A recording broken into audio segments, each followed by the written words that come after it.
स्वागत आहे मनीषाज किचन मध्ये। आज आपण बनवणार आपली सेकंड रेसिपी, ती आहे अस्सल पुदिनाची चटणी आणि आलू टिक्की।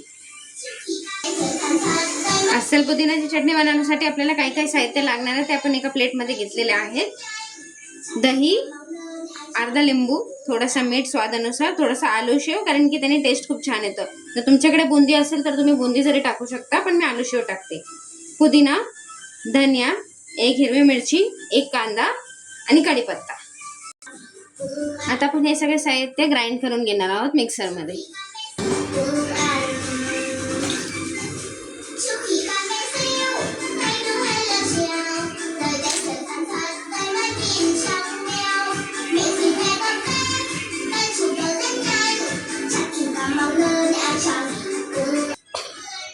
आम्ही याच्यात दही आणि लिंबू टाकलेला आहे। आता आपण टाकूया इकडे पत्ते, कांदा, एक हिरवी मिरची तिला ब्रेक करून, कोथिंबीर, पुदिना, आलू शेव आणि मीठ स्वादानुसार। आता याला ग्राइंड करून टाकूया, पाणी न टाकता।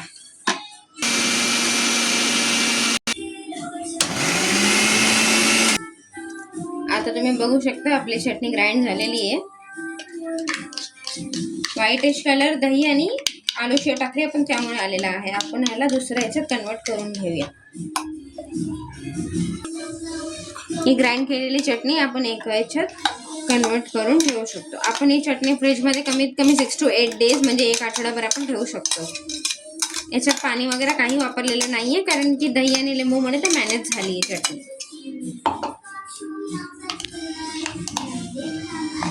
बघ, लुकिंग यम्मी। तुम्ही नक्की एकदा ट्राय करून बघा।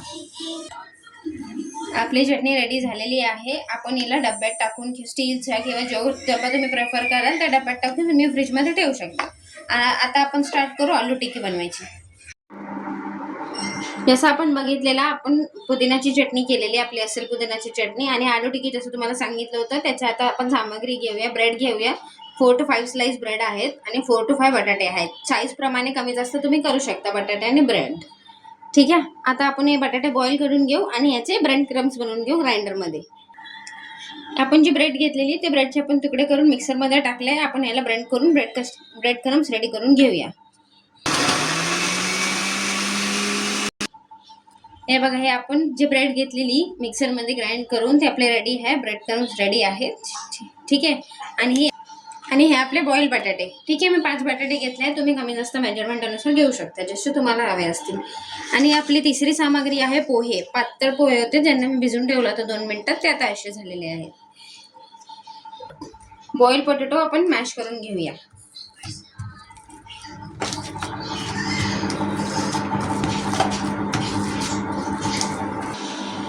अशा प्रकारे आपले पोटॅटोज मॅश झालेले आहेत, ठीक आहे।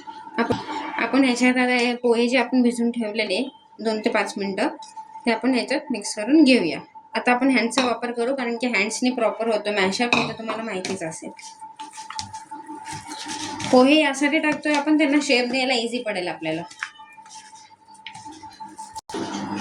असे आपले मॅश पोटॅटो आणि पोहे मिक्स झालेले आहेत, तुम्ही बघू शकता। आता आपण याच्यात टाकूया बेसिक मसाले, आपले घरातले आपण रोज जे वापरतो ते।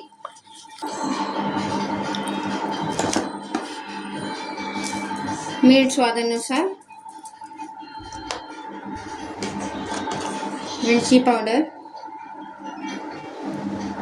मी काश्मीरी आणि स्पायसी मिक्स टाकत आहे, थोडीशी हळद फ्लेवरसाठी। तुम्ही कोथिंबीर, मिरची जी हवी आहे तुम्ही ऍड करू शकता। माझ्या घरात सिंपल अशी खातात म्हणून आम्ही अशी बनवतो, सिंपल अँड प्लेन। हे सगळं मिक्स करून घेऊया, एकत्र मिक्स करून घेऊया। आपण याला मिक्स करून सगळे मसाले ह्याच्यात मिक्स केलेले आहेत। माझ्या हातात ते स्टिकी होत होतं म्हणून मी 2 थेंब तेल घेतला हातात आणि मी मिक्स करून घेतला या मॅश पोटॅटो मध्ये आणि पोह्यांमध्ये।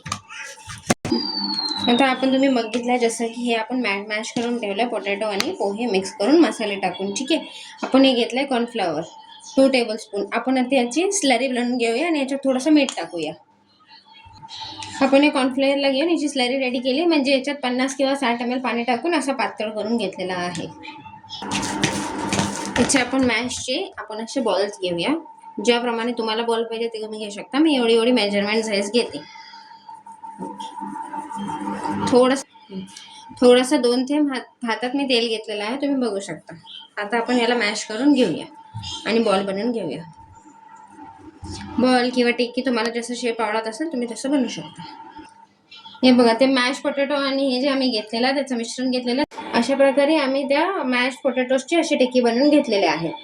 या टिक्की सोबत आपलं ऑइल घेतलं आहे आपण, थोडं कॉर्नफ्लॉवरची सरी म्हणजे पातळ करून घेतलेलं कॉर्नफ्लॉवर, आणि हे ब्रेड क्रम्स घेतलेले आहेत. आपण तवा गरम करायला ठेवला आहे, हे बघू शकता तुम्ही.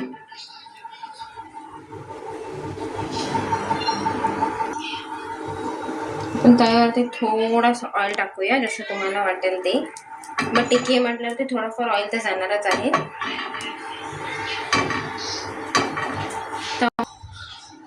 हे आपल्या कॉर्नफ्लॉवरची स्लरीमध्ये टिक्की गेली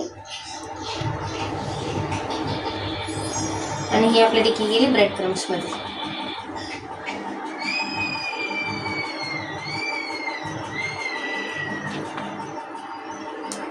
हे बघा, अशी टिक्की झालेली आहे. आपण 1 मिनिट इथं ठेवूया तवा, जोपर्यंत प्रीहीट होतोय आपला तवा, तोपर्यंत आपण सगळ्या टिक्कीना हे प्रोसेस करून घेऊया.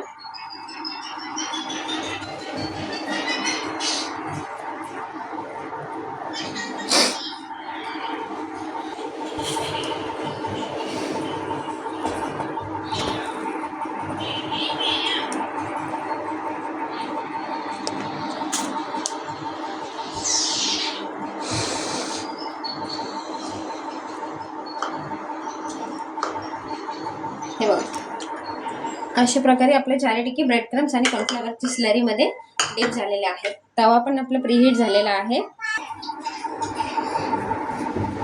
हे आपण आपली टिक्की जी आहे एकदम अलगद हाताने तव्यावरती ठेवूया.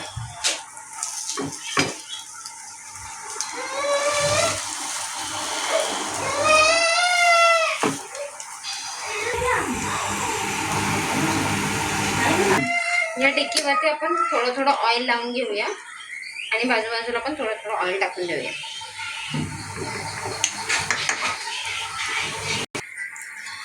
मीडियम गॅस ठेवायची, मीडियम टू स्लोच्या मध्ये ठेवायची. ही बघा, एक साईड अशी झालेली करायची थोडी गोल्डन ब्राऊन. आता आपण हिला टर्न ओव्हर करून घेऊया.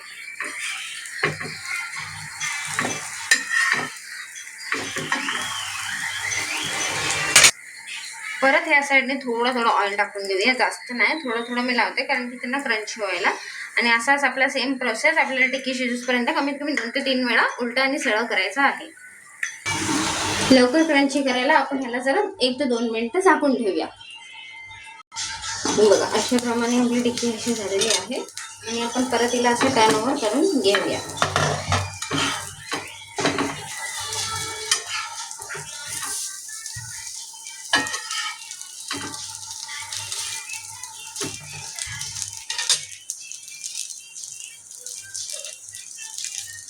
परत 1 मिनिट हिला झाकून ठेवूया. आणि अशाप्रमाणे आपल्या आलू टिक्की रेडी झालेले आहेत. आपण यांना प्लेटमध्ये काढून घेऊ.